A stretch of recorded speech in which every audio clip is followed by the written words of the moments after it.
Hi viewers, আপনারা কেমন আছেন? আশা করি খুব ভালো আছেন। আমি পিন্টু মণ্ডল।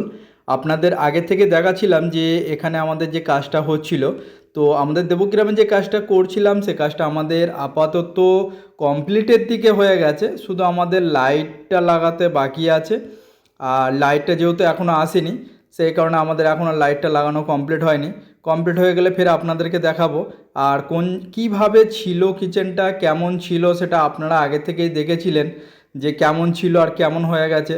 একদম সম্পূর্ণটাই আলাদা লুক চলে এসছে। এখানে যে সানমাইকা আমরা যে লাগিয়েছি, যে লেমিনেট লাগিয়েছি, এই লেমিনেটটা অনেকটা হাই গ্লোসি এবং এটার মধ্যে জল লাগলে এবং অন্যান্য জিনিস লাগলে আপনার ক্ষতিকারক কিছু নেই, আপনার বহু বছর লাস্টিং হবে। এটা প্লাস্টিক পিভিসি বোর্ড প্লাস ওপরে যে আপনার ল্যামিনেট লাগানো হয়েছে এটা অত্যাধিক আপনার হাই গ্লোসি আছে, এই কারণেই আপনার জল এবং অন্যান্য